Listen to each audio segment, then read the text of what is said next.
And we're back for game number 2 of this best of 3. The Chain Stack taking on Rising Stars. And I'll tell you what, man, the wins sure do stack up if you're the Chain Stack. They got past a very downtrodden 4Love team in the initial round. So they're already kind of telling a Cinderella story of their own, taking on Rising Stars, who beat Myth Trust in the initial round here of Phase 2 as well.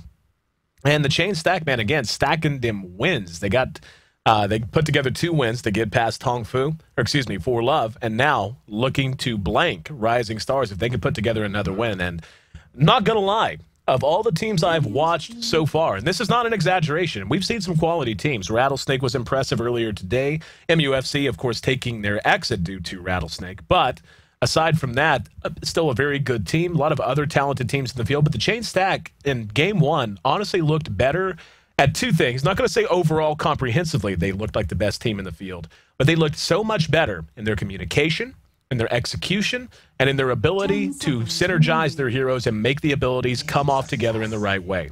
Their ability to put together those chains of initiation, those chains of spells to maximize their team fight potential. And it was really just an impressive thing to see. Rising Stars, they had a few flubs as well. I mean, let's not kid ourselves here. The Chain Stack had a bit of help. And poor Mofi just had Mofi, however it's pronounced, had a really bad game. Don't know the guy, first time ever broadcasting him, but he did struggle. Not going to lay it all on him, though. There was a couple of clutch Chronospheres, or at least one in particular, that came up wide. And overall, just some of the decision-making on the entire team, a little bit lacking in comparison to the Chain Stack, which really seemed to be operating on the exact same gestalt of what was going on across the map. And really just rolling up a very impressive game number 1 on the heels of a well-farmed Anti-Mage. And looks like hey, if it ain't broke, don't fix it, man. Go back to the well if the well water's good. Anti-Mage, our first pick up, followed by a Darkseer. Nyx Assassin, the first pick out of Rising Stars. So take a look at the bans. The Shadow Demon ban out by Rising Stars, I don't mind that one little bit, given how confounding a Shadow Demon can be in just about any situation, be it the early laning phase, all the way into the mid game and on into the late game. However, he is one of the better counters to an Anti-Mage.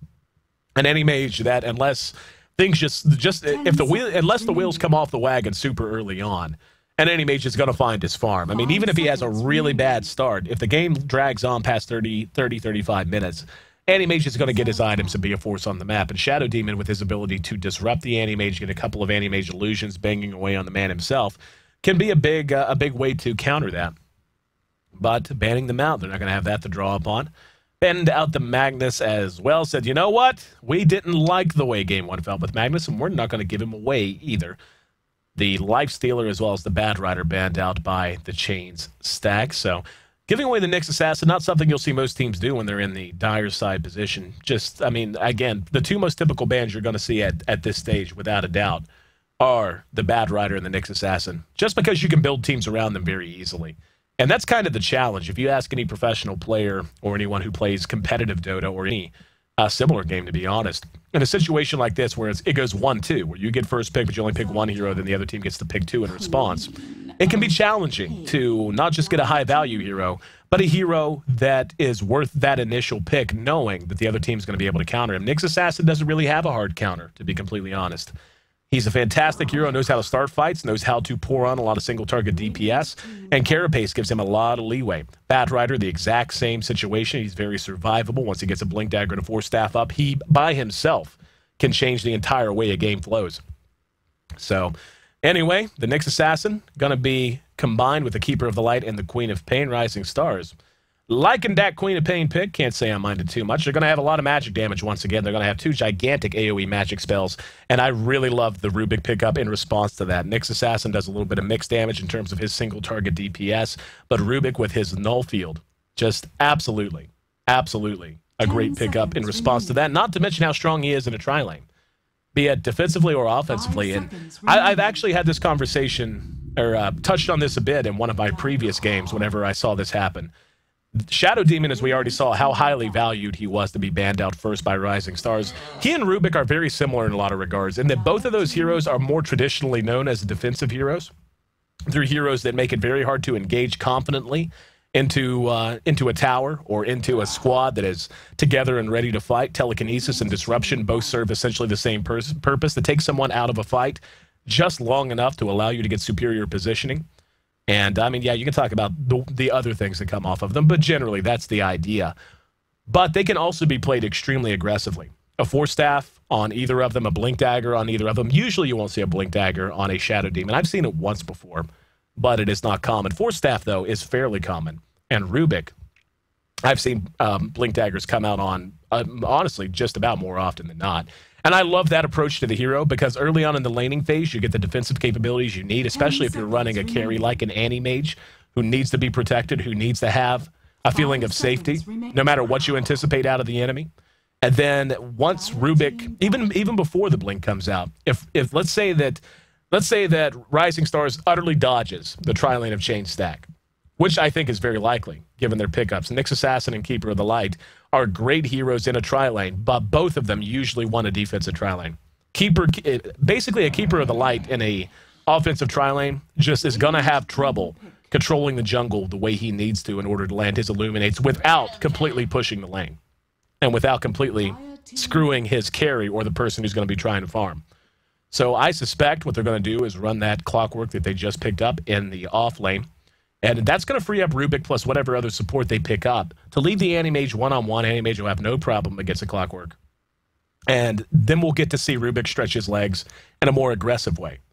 And that's one of the things that I think has made Shadow Demon and Rubik over time become these extremely solid picks that are often prioritized in the first 6, if not the first few picks entirely, because they have that ability to fall back and play calmly, or you can decide to ramp it up and just rely on movements and their inherent skill set to open the map up for you via ganks and via the ability to get single picks that can often lead to tower pushes. Taking a look at the bans, Lone Druid, Brewmaster, hold on. How about we talk about the pick? Dragon Knight comes out from Chain Stack. And I really like what they're doing because they're doing the same thing again, basically. They're going to be running 2 carries in this lineup. They ran Gyrocopter last time in an offensive tri-lane, left the Anti-Mage in a solo lane. Offensive tri-lane with Dragon Knight would be a risky proposition. What I suspect we're going to see instead is going to be a Dragon Knight against Queen of Pain. And, yeah, I mean, I'm actually a little curious now how they're going to run this. They might run an offensive tri-lane with Storm Spirit, Keeper of the Light, Nyx Assassin, or they may run a safe lane Storm Spirit and then Clockwork Keeper and Nyx Assassin in the offensive tri-lane. That seems a bit more plausible. But again, Keeper of the Light does not really excel in that situation. The pressure's gonna be on to execute if that's what they do. The Chain Stack could run Darkseer, Dragon Knight, or hell, they could even run Anti-Mage mid if they really wanted to. They could run all 4 of those heroes mid. All 4 of them have showed up mid in professional play before. So they're very versatile. I'm leaning towards a Dragon Knight mid with Anti-Mage protected by a Rubik plus whatever support they pick up here. Jakiro's around. I really wouldn't mind a Jakiro pick at all, especially with the Shadow Demon out. A Jakiro pick, hell, even a Venomancer. Venomancer plus Rubik is dangerous as hell, by the way. Venomancer has not seen professional play the way he has, or he did before and during the International too. He's fallen off quite a bit as a hero. But a Venomancer pickup in this situation, if they are anticipating an offensive tri-lane, I think could work for them in a big, big way. What's going to be ultra important for them, though, if it is an offensive tri-lane coming out of Rising Stars, is they're going to have to control the dire side jungle.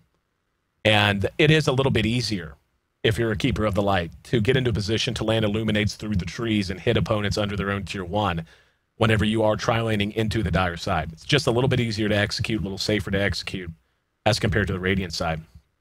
They could still very easily just safe lane farm this Storm Spirit too, though. 10 Lina. And they're going to go ahead and pick up the Lina. Same kind of thing. I mean, Lina's a poor man's Leshrac, basically. Has a little bit more single target DPS as opposed to AoE DPS. But I'd say that pretty much rounds out their tri-lane. And I would imagine it's going to be a pretty cookie-cutter way that they're going to be looking to lane this out, with the Anti-Mage farming out of the tri-lane protected by the Rubik and the Lina Darkseer, likely to end up in the long lane with Dragon Knight mid. Storm Spirit is going to be farming one way or the other. And if they anticipate a Darkseer, they may just go ahead and solo safe lane the Storm Spirit. Clockwork, Keeper of the Light, Nyx Assassin can work as an offensive tri lane, especially against some mana-hungry heroes like Lina, Rubik, and Anti-Mage. Cogs early on can really cause some problems if you're able to execute. But we'll wait for the lanes to take shape while we do. Let's see. I'll go ahead and run through the lineups. I should be able to get through them pretty quickly. Keeper of the Light going to be handled by Super. We're going to have Queen of Pain. Played for the 2nd game in a row by Air. Air had a pretty solid game in game 1. Just really Again, unable to make it come together along with his team. Nyx Assassin going to be played by XDD. Another player who had a solid game in Game 1, playing as our Windrunner. Moffy this time. Going to be looking to turn his fortunes around, hoping to play a little bit better Clockwork than he did Magnus in Game 1. And Zhao Tuji, once again in the farming position, will be farming up our Storm Spirit. He is moving to the bottom, so it will most likely be a defensive tri-lane, so they are just going to dodge this tri-lane of Chain Stack. Speaking of Chain Stack, we got the Captain Risk, the Ayesee, playing on our Great Crusader, our little Darkseer. Going to have Minerva handling our Rubik this time around. Darkseer, or excuse me, DK, I should say. And his sexy, schnazzy piece of armor will be played by Johnny. And it's the first time I've actually ever seen this. Actually seen it in a game. The ultra sexy Lena with her fantastic set that costs quite a bit of money. But to tell you the truth, now I want to buy it. This is the first time I've actually seen it in game for myself. Absolutely beautiful set. But anyway, back to business. That's going to be handled by Legendary. Legendary, my MVP from Game 1. Make no mistake about it. The guy was just playing excellent Dota from bell to bell, basically. And Chains, once again, going to be farming the Animage. No reason not to go back to that well, my friend. So, the way the lanes are shaping up, yeah, it looks like, yeah, they are just going to dodge each other's tri-lane, I do believe. Risk might just sack bottom lane entirely and go into the jungle. And yeah, looks like that's what he's going to do. Pretty solid way to play. But with these two heroes being what they are, and given it's going to be a Clockwork up against an Anti-Mage, they're probably just going to try to zone this clock out. They're going to try for a first blood. And already the auto attacks are there. Telekinesis is going to be there as well. Down go the cogs. A little bit of mana eaten up. They're going to telekinesis him right back into the cogs. But the follow-up, Light Strike Array. Here comes Anti-Mage. One auto attack, and they get enough. Moffy finds his grave over in the woods. First blood given the Chains, and I'll tell you one thing. First blood in less than a minute, bad enough. First blood in less than a minute to an Anti-Mage, that's problematic. Chains continues to roll with his momentum from Game 1, and off to a great start here in Game number 2. What I was going to say is, if they're able to zone Clockwork out long enough to keep him, I mean, and obviously he doesn't have a single point of experience yet, if they can get Chains far enough ahead, they'll be able to abandon this tri-lane and go start applying pressure elsewhere. And it comes down to what I was talking about in the draft. The fact that those heroes in particular have the ability to do that. Air should be doing quite well here. It will be the Dragon Knight in mid. And we'll see how Dragon Knight wants to skill this. I'm a little surprised he didn't put his first point in the Dragon's Blood. Dragon's Blood helps out so much in situations like this. The bonus armor and the bonus regen makes a big deal. And one of my favorite ways to build a Dragon Knight, or to see a Dragon Knight built skill-wise in a situation like this, is to go either Breathe Fire or Dragon's Blood first. Basically, you get 2 points into Breathe Fire and Dragon's Blood just to guarantee you have Sustain. 1 point in the Dragon Tail, and then 1 into your ultimate. At that point, you max Breathe Fire. And you have the AoE potential as well, as a little bit of extra survivability. A little pre-runing being done, or excuse me, post-runing, I should say. Here is going to find himself a haste rune now. That's going to make life a little bit more difficult for Johnny. And now Clockwork going to be spotted out again. Wow, they actually are going to double back here. Trying not to pull the creeps, but thought they might engage. Instead, just trying to zone him out as best they can. This bottom tri-lane going unimpeded, so Storm Spirit going to have the start that he wants. Light Strike Array going to be off the mark. Cogs are going to go down, and that's one thing that Clockworks can do over and over again that is so irritating. Just makes it so hard to catch up with them. Risk doing his thing, jungling it up. And what's going to be interesting to see out of Rising Stars is how long they permit this Tier 1 tower to stand. Storm Spirit on top of the board in CS, doing a great job sitting in 19. And I'll tell you what, now that I think about it, I was asked by one of the chat viewers during our downtime who I thought the most underutilized hero in Dota was. At least right now, based on the current metagame and current trends. And I said that I was surprised at the time that Tidehunter had fallen off as much as he had. I'm not going to go through my explanation, but that was my answer. Now that I think about it, actually, I actually think it's Storm Spirit. A Storm Spirit that gets some early farm like this is able to get up 2 core items in particular. A Orchid Malevolence that comes out quickly, followed by a BKB. That is terrifying. And I do mean terrifying. It doesn't matter who you are. And especially an Anti-Mage is going to have trouble against that, because Anti-Mage relies so much on being able to blink out of trouble. But whenever you have an Orchid up, And the reach, just the pure out-and-out reach that a Storm Spirit gives you. You're not safe. He's able to come from absolutely nowhere, able to hit you, disable you with Vortex, orchid you while you're in the Vortex, and then you're not going anywhere. Where are you going? Nowhere.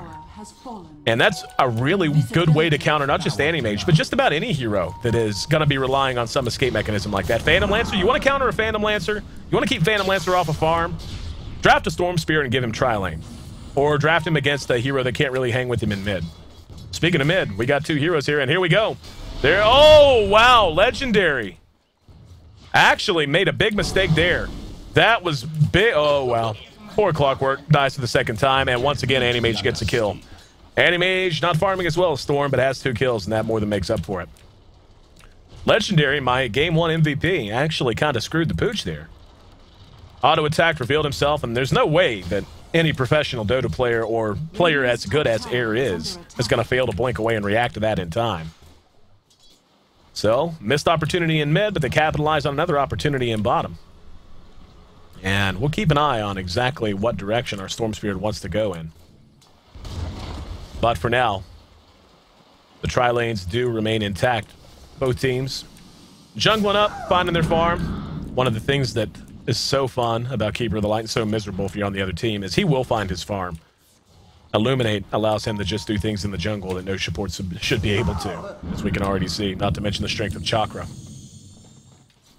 Storm, sitting at just short of level 6. Don't think he's going to look to move out right at level 6, though.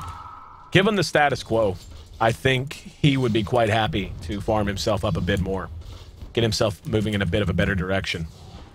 The ability for them to gank is there. Make no mistake about it. Queen of Pain, Nyx Assassin, the reach of a Clockwork. And I'd say that really sums up Rising Stars draft, by the way, is reach. They have a massive amount of mobility. The reach and the initiation of Storm Spirit, the reach and the initiation of Clockwork, Nyx Assassin's ability to sneak behind enemy lines via Vendetta, and the pure mobility of Queen of Pain.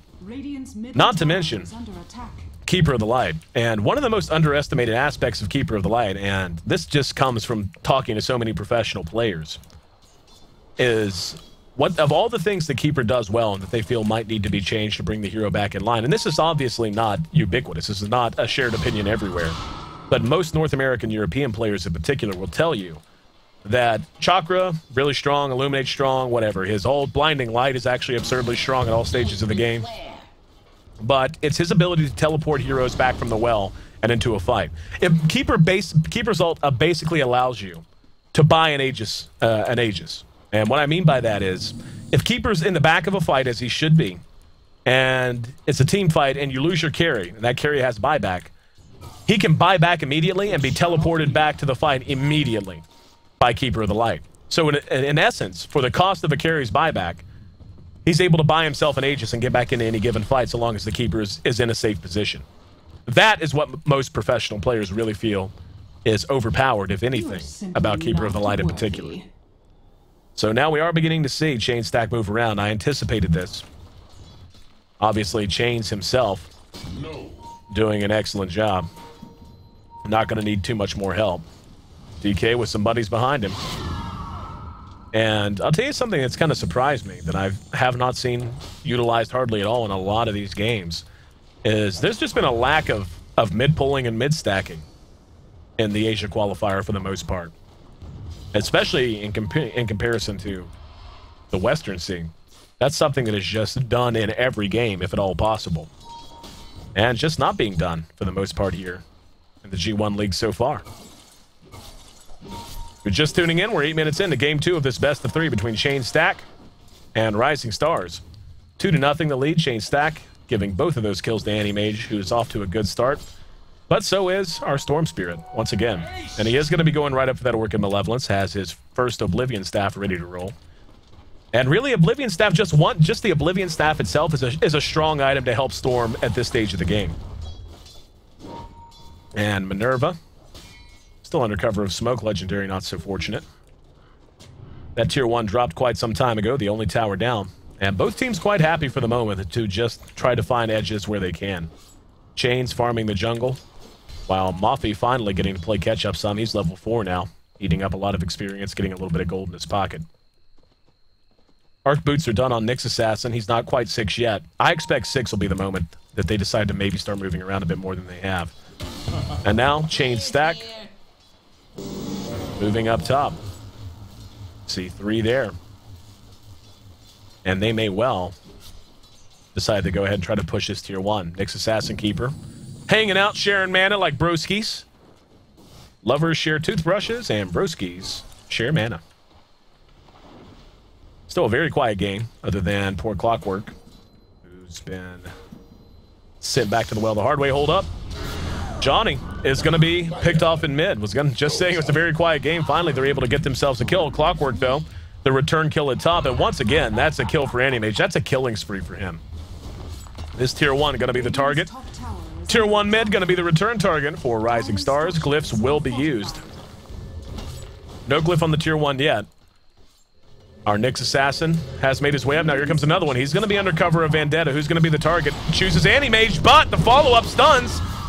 And the carapace is up. Mana Void does nothing to air. And Chains might end up dead. He will. So Rising Stars gets a very high value return kill. They're unable to save the tower, but they do deny it. So all things told, not that bad. Rising Stars in a span of about 2 minutes, able to close the gap a little bit, make it 2-3, and kill off the Animage that had been off to a great start. 1,500 gold, 500 experience now in favor of Rising Stars, which is definitely worth mentioning. Chain stack does lead 3-2, but nice turnaround for them right there. Risk on his way to a mech, has his buckler done now, and only about 500 gold, 550 gold give or take away from completing that mech. Great item for them if they want to start to fight early. And with this lineup they do, here we go, there's that reach of the Storm Spirit. I talked about it during the draft. That's what a Storm Spirit does for you. And that's without an Orchid. You just cannot be standing anywhere without vision when there's a Storm Spirit on the map and he's unaccounted for. Dragon Knight is having a rough game. DK sitting at 0-2, 0-3 for Clockwork, but DK's a mid hero. You give a hero mid, even if it's a not necessarily advantageous mid matchup, like a DK versus a Queen of Pain, you still expect that to come out okay. You may not get the best farm in the world, but you want experience, and you certainly don't want to be dying. Not the case here, though, as Rising Stars applying pressure where they can and doing a great job of it. Now, chain stack, looking to turn things around. Here's going to be the target. Nope, no telekinesis. Minerva a little late to pull the trigger. Legendary and Risk still hanging out in the jungle. The rest of Rising Stars has rotated down to their own jungle for the most part. Mafi now soaking up experience, looking to get to level 6 so we have Hook. Oh, wow. Chain's actually built a Vanguard. It has been a long time since I've seen a Vanguard first Animage. That's really surprising to me. That is really, really almost dumbfounding to me. Why would you go Vanguard? I'm not sure I understand why. I mean, obviously it comes out quicker than Battle Fury. That's fine. But the laning phase went fairly well for you. Yeah, your DK had a rough time of it. But your Darkseer jungled, he's going to have a mech. Storm Spirit's going to... Actually, Storm Spirit's only about 100 gold away from his Orchid right now. And they're under cover of smoke. If they can get a pick here, it'll be huge. Air spots them out. Here we go. Nyx Assassin with the Vendetta. There's the... Oh, telekinesis on XDD. They mistime it, though. Not the best communication that time. And Chain Stack feeling a little out of sorts. They're going to catch Xiaotuji, though. Can they clean him up? They can. Down he goes. Mana Void helps clean the shop. And Chains, the namesake of his team, looking to chase them down. Actually thought about blinking, but thought better of it. That's a clutch kill for them. That is a very clutch kill for them. That's going to delay the Orchid, albeit just a little while. I'm actually surprised they didn't just wait on the Orchid for the Storm Spirit. I'm not sure why you wouldn't wait on that item. But, pretty much, this game going to be in the hands of Chains. He has gone an ultra mid-game centric build. Getting Vanguard Treads and Aqualay up. Not going to be building any sort of a Battle Fury, most likely. Instead, probably going to get something like a Yasha Manta next, if one had to guess. He's got 1,000 gold towards it. He could pick up his Blade of Alacrity now if he wanted to. Poor DK he is po' boy. He's a po' boy. sitting at 2,800 net worth. Not where you want to be. Even though it wasn't the best matchup for you mid, you still want to be in a much better situation than that by now. Mech done on risks, certainly a helpful item if they want to fight early. And we can see the supports, well, hell, not just the supports, for DK as well. Trying to find ways to tank up. The guy's added a bracer to his inventory. He could go drums if he really wanted to, but he has a casual cloak as well, so maybe looking to do kind of a creative build. I've actually seen Dragon Knights do that before as well. Get up a pipe and just rely on the damage that's inherent to Breathe Fire, as well as their dragon form, to carry them through. They'll do that just to try and extend the game, to free things up a bit for the other supports to grab other items, and then they'll switch to something like an Assault Cuirass and play almost like a, not necessarily a carry, but a kind of a bruiser. And now Chains, oh, great hook. They're going to be able to lock him. No, actually the cogs are outside. Risk's going to bounce off of it. He uses the mech, and Chains is ready to fight. The rest of them bounce out, though, and here we go. Sonic Wave going to catch two from behind. They eat a lot of damage. The rest are falling back. Vacuum pulls super back. The team of Chains is just so tanky. Down go the cogs. Oh, that is so maddening. Oh, my goodness. That is so infuriating. Great play by Mafi. But we can already see the decision to play mid-game centric from Chains paid off big time there. They just could not bring him down fast enough. And the inherent takiness of Risk and Johnny able to bail them out against the burst damage that was coming out of Queen of Pain. So they take another win. They're now doubling their opponents up 6-3. We look at the gold, we can see it's about 1,500. The experience, though, moving definitively into the direction of Chains stack. I reckon I should qualify this. Risk is actually the captain of Chains stack. But Chains, I'm going to guess it's his stack, but he's not the captain of his stack. You get what I'm saying? I think I'm almost positive I actually labeled Chains as captain a moment ago, and it just occurred to me. Dire's middle tower. Moving on, though. Right now, things really looking good for Chains stack for the second game in a row. And I can tell you what's beginning to happen, and this is an easy trap to fall into. I really hope Rising Stars doesn't allow it to happen. Mafi, Zhao Tuji, as well as XDD on the Nyx Assassin. These three heroes should be having a huge influence on the map right now. We should be feeling them and seeing them every time there's an engagement, every time there's movement. And so far, I'm not. And it's reaching that point where this should be their wheelhouse. This should be where they feel comfortable and where those heroes in particular hit their stride. And if they don't, then they're going to end up falling behind and not catching up. TP reaction comes in. Let's see if they're going to be able to catch them. Mafi hanging back. The rest are going to fall back here. And here comes Risk, just going to YOLO. It gets two with him. Two with the vacuum. There's the ulti. Down go the cogs, though. Can they fight around these cogs? Going to be tough. There's a lot of damage comes out at once.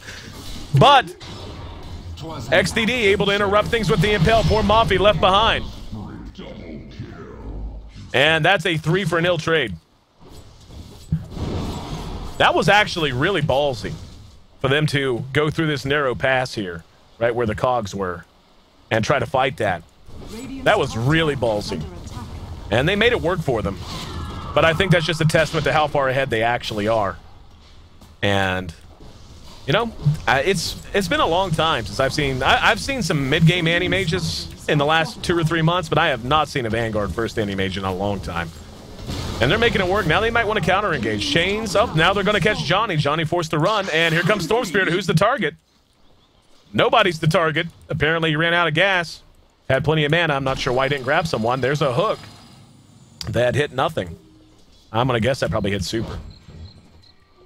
The execution on Rising Stars, to put it kindly, is just not there. They're lacking in execution in a big way. And to be honest, Chain Stack is not even executing that solidly either. It is not some very tight team fights they're taking. Compared to Game 1 anyway. Game 1, they looked beautiful. Oh my goodness, that was a great game of Dota. But Rising Stars, I mean, again, I said it, and I'll say it again just because I feel it's relevant. I have not felt the influence of a Clockwork, a Nyx Assassin, and a Storm Spirit. Storm looked like a Storm Spirit when he ganked out the Dragon Knight in mid, and since then, he got his Orchid and has been a non-factor. Mech almost done on Super now. I want to shout out to Charlie Yang, by the way. For the longest time, I called Mechanism Mex whenever I abbreviated. I don't know why. It annoyed many people. But I don't think I've done it once today because he reminded me of it the other night. And I feel like I may have turned the corner with that particular problem. But anyway. 3-9. And everything going the way of Chain Stag now. The gold and the experience don't really tell the story. Because with a build like this on Animage, he's going all in on the fact that he can win fights here. But this is, and when I say here, I mean in the mid game. We're just about to hit 20 minutes, I should say. And Johnny had a horrible start. Johnny had a rough game. So that was one thing that Rising Stars had going for them. And Storm Spirit had an excellent start. His Orchid Malevolence has been up forever. And I've yet to just really see it used effectively. We're going to have another pause that'll let me finish my thought. But whenever you force a situation where an Animage goes this defensive build, goes this mid-game build, and it's into a team that is almost entirely predicated on being able to succeed in the mid-game. Queen of Pain, Nyx Assassin, Storm Spirit, Keeper of the Light, heroes that do not scale all that great into the late game. I mean, Queen of Pain does an okay job. Blinding Light out of Keeper of the Light is solid through the entire game. The initiation potential on a Storm Spirit is always good, as is a Clockwork. But so far, it's just like being able to go, okay, it's 50 minutes in, we farmed okay, and now we can just go do damage. They don't really have that confidently. They have a lot of heroes who would want to build a BKB on the other side. And this is when they need to be succeeding. And that's why the harangue I'm on is in relation to the gold and the experience. The gold and the experience doesn't really tell you how far ahead Chain Stack actually is. Looks like we're going to have a bit of a pause for lag, but in the meantime, hope you guys are enjoying the show. And I'll take a look at the chat while I can. But let's see, where we at? If you want to ask questions, feel free. It'll be on a 2-minute delay, so I may not get to them before we resume. But that's going to be my new policy. When we have a long pause, I'm just going to say ask questions, and if the pause is still going on in 2 minutes, by the time the delay catches up, I will talk to you, and I will answer your questions. It'll be like a rain delay. Doesn't look like it's going to be the case here, as the G comes out. Gives me just enough time to take a sip of my beverage, wet my chops, and get ready to continue with the second bit of this best of 3. Game 2, looking to be in control of Chain Stack. Drums were the choice out of Johnny. I feel like that's a solid choice given how bad of a start he had. And that's a trap that even professional players, and I see a lot of lower level players fall into, is you know that in a perfect world you'd have a great game and hold on. Nyx Assassin spots 2 supports, 2 squishies. Sentry goes down, though, and there's the telekinesis. Risk is there, but here comes the whole team. They're going to bring him down. Air hits the Sonic Wave. Here comes Storm Spirit late to the party. Tardy to the party and forced to back out. Cogs are down. And, okay. What is Storm Spirit doing? Super being pursued by Chains. Storm Spirit's blown his whole mana pool, retreating now. He went into that fight and then ran away. Storm Spirit is a zeitgeist hero. Storm Spirit is a turn it around kind of a hero. And that's a situation where you can turn that fight in favor of your team. Instead, Super, being cheeky as hell, he will be picked off, delayed it as long as he could. I'm just a little dumbfounded, really. That was a fight they were committed to. And you pick a Storm Spirit so you can go into fights and turn them. You want to start fights on your own terms, but in a situation like that, you either you tell your team not to go, and then you just say, well, that's a dead Nyx Assassin. No problem. We'll just go defend the tower until he respawns. Or you say go and you do something. You do something and actually isolate a hero, make something happen. But that great start has, by and large, and I really do hate to, I'm not trying to sound negative, but it's the truth. You can't give Tri-Lane Farm and that much attention to a Storm Spirit and not have that Storm Spirit execute. You just can't. It's gonna put you in a situation like they're in. 12-3, losing map control. They've lost 3 towers now. 22 minutes into this game, the gold and the experience both moving sharply in favor of Chain Stack now. And they're going to try and turn it around by a gank on Animage. All right. Come on, Xiaotuji. Show me something great, man. Show me a good play. Show me a good play. Show me a kiss on the cheek. Show me running away. Show me you have an Orc of Malevolence. Okay. And, okay. Now, what is happening? What is going on in this game? Air's chased out. I don't know, man. I'm over here. That's a dead Queen of Pain. It's 3-13 now. And they had the drop on chains. Moving on. 23 minutes in, and Chain Stack looking sharp, man. Executing well, not as well as Game 1 in fairness, but they are playing still a very solid game of Dota. They're going to be able to chase down Super once again. And Mech going to get it back up. Now they might want to try and turn it around. But just look how tanky Chains is. Laguna Blade going to finish one off. Now the rest of the team got to be sent running once again. XDD is super dead. Squish that bug. See you, brother. And this game is just out of control already. I feel no influence from anyone on Rising Stars at all. They have so much reach. They have so much mobility. And they're just not getting anything out of it at all. Clockwork, Storm Spirit. Those two heroes can initiate from the freaking well, it feels, half the time. And I don't know. Just questionable. Questionable all around. DK's now saved up. Scraped together his pennies. And on his way to a BKB. Still about 1,000 gold away as he still needs the Mithril Hammer. But in the meantime, Roshan, next on the to-do list. He's down to half health already. The vision is there. They should have seen this coming. Don't know that they did, or even if they did. I mean, they're unwilling to fight 2-on-1 against an anti-mage in top lane, so don't know why they'd be willing to fight 5-on-5 in the Roche pit. Stick that Aegis on anti-mage, and Chain Stack looking great. Now Queen of Pain. Gonna be spotted out and run off by an anti-mage who was showing his war face, apparently. BKB is gonna be complete here on Zhao Tuji. Maybe that'll give him a little bit more confidence. And you know what? Sometimes that's what it takes. Sometimes just like, okay, now I have my BKB, and I am ready to roll. I am ready to be aggressive like a Storm Spirit should. They're way behind, but they still have the tools to turn this around. They just got to start right now, today.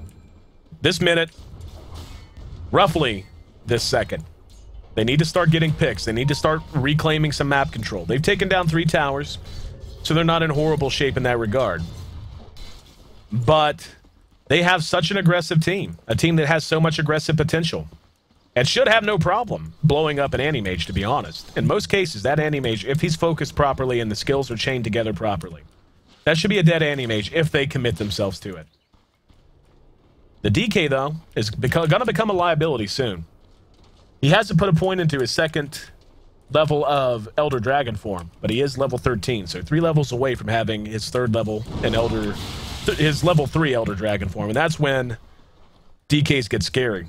That free Scotty that comes with that third point, now with a BKB to add survivability. So they've let him catch up. And I think that's really what is the most surprising to me. They held down the secondary carry. They really, and not did just hold him down. He got dominated. He had a really bad time in mid. Queen of Pain did pretty well. She's got an Orchid of her own. They should have capitalized on all of that early on. Now they've let things get a bit out of hand, and they've got a much harder hill to climb. Queen of Pain is going to be picking up a BKB as her next item. Meanwhile, the rest of Chain Stack, happy to go ahead and take a free tier 2 bottom. Not even going to be challenged. More map control going in their direction. Not even going to have to risk the Aegis to do it. Manta style done on chains. Pipe going to be the order of the day on risk. He's got his Hood of Defiance on his way to the item. Blink Dagger pick up on Lena. I talked about how good of an item that is on a Rubik, and seeing it on the Lena serves the exact same purpose. I really like high mobility builds on supports like this. It's something that has really become more popular with a lot of players and a lot of teams over the last 45 to 60 days, and I think it's a trend that needs to continue and will continue just because of how valuable it really is.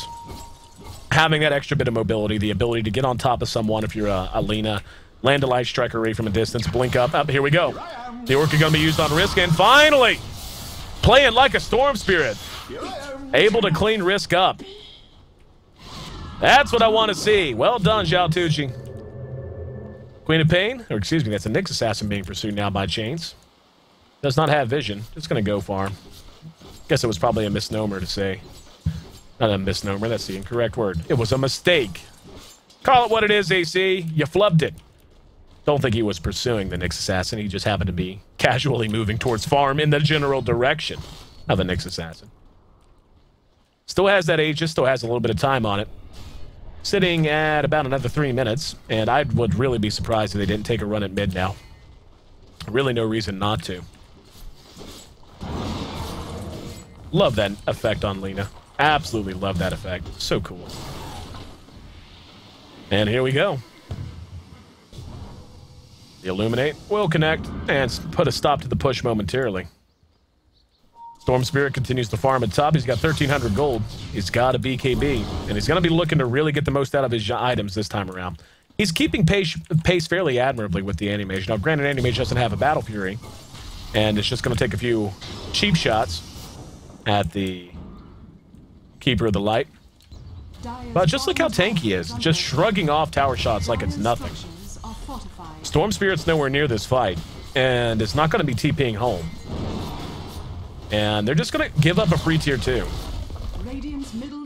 Storm's still at top, has a TP if and when he wants to use it. Now down here at bottom, they're going to rush the tier 3. And can you blame them? Storm Spirit finally rejoins his squad. Mech going to get everyone back in fighting shape. Glyph is going to be used. Here comes the Illuminate. There's the blink away. And there's the Dragon Tail. Going to catch Super. Here comes the hook. They're going to try to re-engage. Animage doing what he can. In the meantime, 2 going to be caught from Chains. Down goes the wall, though. BKB keeping Storm Spirit up and fighting. Bouncing around the fight, doing what damage he can, but I don't think it's enough right now. XDD going to be cleaned up. Peace out. See you in the well. Chains still in good shape. Has not lost his Aegis. Buybacks aplenty coming out.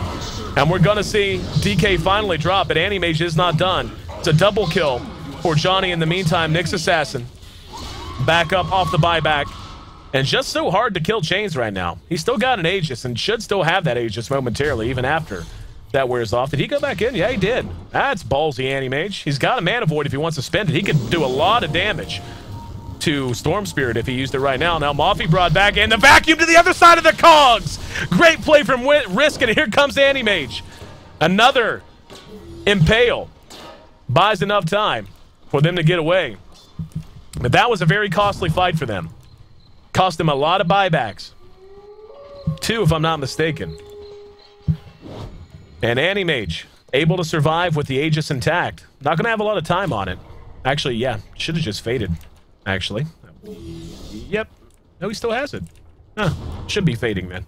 Yeah, should be fading now, actually. And right about... Actually, did it go past yet? Yeah, it looks like it did. So, anyway. Yeah, there it is. Now gone. Empty slot. Skull Basher the pickup on Animage once again. A return to old school Animage.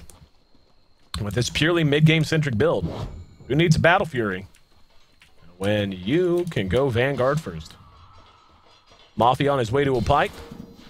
That'll help a little bit against the magic damage output. But I feel, I mean, Rising Stars, at 31 minutes into the game, this is not when Storm Spirit and Queen of Pain should just now be showing how active they are with 2 Orchid Malevolences. BKB is a safety belt item that is, it's very tempting to play passively till you get it, but you have to get the most of your skill set, and I feel like they really missed their opportunity. They missed their shot. They may try to do something here. And nope, never mind. Here in mid, Chain Stack looking to try and close this out. Looking to put an exclamation point at the end of this. And TP reactions are coming. Manta's going to be used, and down go the Cogs, trying to buy some time. Dragon Slay from the low ground. Cogs and Illuminate certainly doing a good job of delaying this push. And here we go. Mech gets everybody's gloves back up. They're ready to fight. Down goes to tier 3. Here comes Storm. He's going to manage to grab the Rubik. Now the rest are going to come out. There's the Illuminate. Catches everyone. Great Illuminate. However, the Sonic Wave is enough, but not against BKB. Sonic Wave does good damage.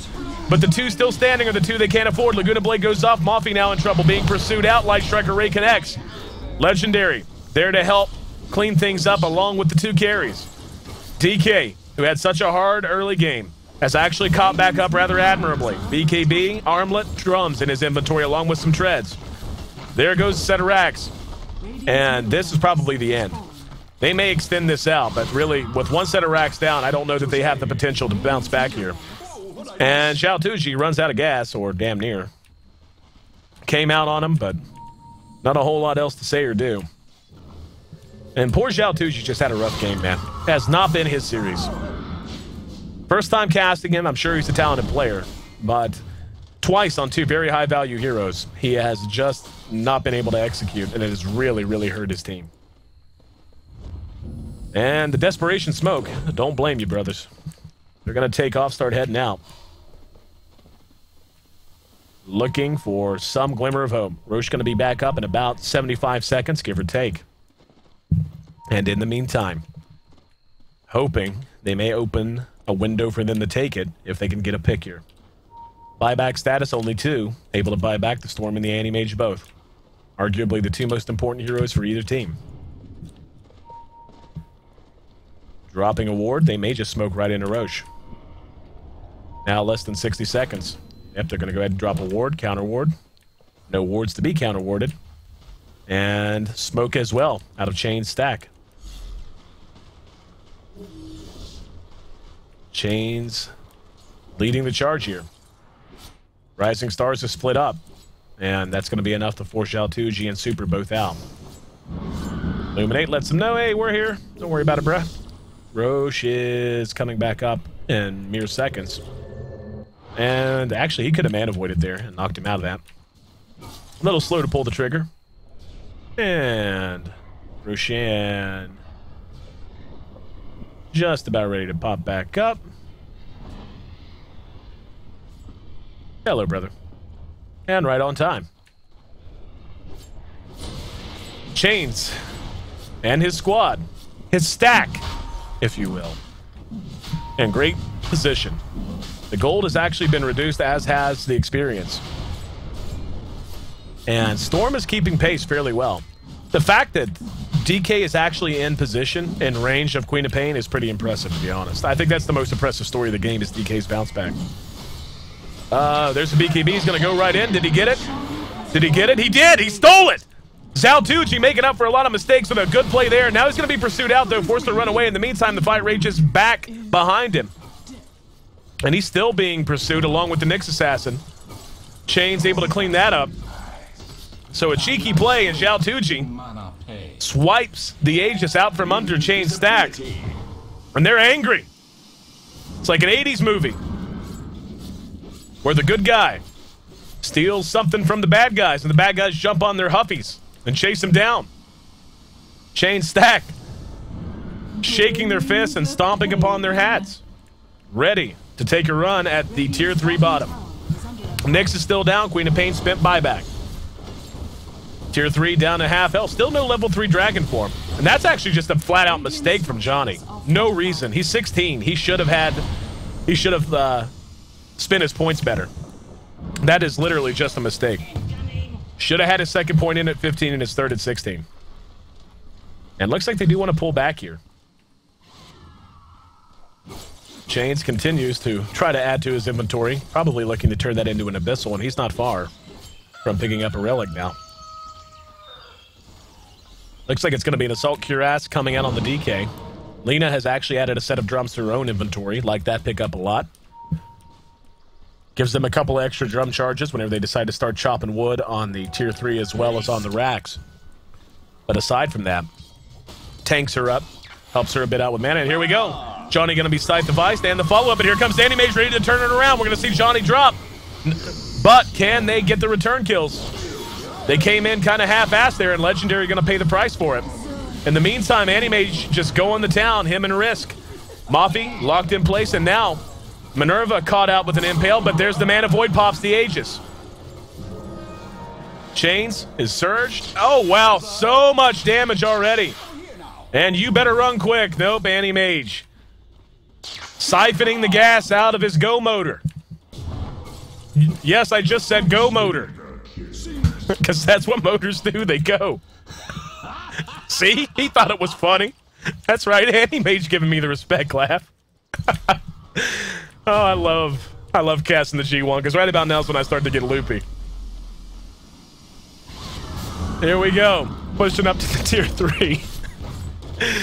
And this game beginning to look like it's the conclusion's on the way. Chains doesn't afraid of anything, just letting the auto attacks bounce off of him. Radiant's top tower is under attack. And the second set of racks about to drop, and here comes Clockwork. He's got something to say about it. Hits the hook now, trying to bring Chains down, but toughed out, damage in. There's mech on both sides. Chains is gonna be able to blink away just barely. He is mana leak though, and oh, Air able to get to him. Chains, what are you gonna do, Chains? Now the Impale gonna catch Minerva. Light Striker Ray, caught both. Laguna Blade helps clean one up. They're not done. Air looking for payback. Here comes DK. Still doesn't have level 3 Elder Dragon form. Should, but doesn't. And Johnny says, that's fine. Radiant's bottom barracks I can do this by myself. Who needs Anti-Mage? Anti-Mage OP, DK, best K. Second set of melee racks drops. has fallen. And Jaltucci wants to fight. BKBs, go, go, go, go, go. Slap fight. And the rest of Rising Stars enough to ward them away for the moment. The lead undoubtedly in favor of Chain Stack. After that, go Motor. I can't believe I said go Motor. 10 to 25. The gold, not insurmountably large in favor of Chain Stack. The experience same. 75, 5,000 gold, 7,500 experience at this level. At this stage, I should say. 39 minutes into the game. Not the biggest deal in the world. But whenever you have an Anti-Mage who at any point, I mean, he's still Anti-Mage. He's got an Abyssal done now. I mean, what do you got to do, really? You don't have any carry potential in the late game once BKBs are out. Scythe of Ice are really their only hope. And they have really been struggling to follow up whenever they do manage to land a good hex. Up atop, Chain Stack making their way into the last blockaded lane. Gonna look to take down that third and final set of racks and punch their ticket to Phase 3 of the Asia Qualifiers. And what a run it's been for them. Not quite the Cinderella story that Neilish and Ty had, I don't think. But close. Hell no, I take it back. Four Love's pretty big team too, and they didn't undergo quite the same levels of roster shifts that Tongfu did. One of our two Cinderellas. There's nothing hotter than two blondes going to prom. Mafi gonna be caught out and cleaned up. The Illuminate connects, but with him down already, Anti-Mage ready to go to work. Xiaotuji forced to run away. Here comes Nyx Assassin and trying to find a target. Hex on the Anti-Mage though. Now the Laguna Blade and XDD Sonic Wave gonna catch everyone, but too little too late. The time for that damage is well come and gone. That's gonna be our GG. No doubt about it. Yep. Eric calls it. Chain Stack. A Cinderella story who got past the big name that was For Love. And now, rolling into Phase 3 after a win over Rising Stars. Led by an Aussie. Named after a chain. Great team and a great series of Dota here today. Hope you guys enjoyed the show. 28-10. The final kill score in a 41-minute game, just a few seconds over by the time the creeps finish the job here. And I said it during the broadcast. I am loving casting these G1 qualifiers because I'm finding so many relatively unknown teams to root for. Chain Stack now very much among that number. Neilish and Ty, another Cinderella story. Rattlesnake, the new team of old veterans. So many good teams. We're going to see Neilish and Ty in action tomorrow, but for today, the two teams you need to remember. Rattlesnake, getting a win in our first series of the day, punched their ticket to Phase 3. And Chain Stack, punching their ticket as well.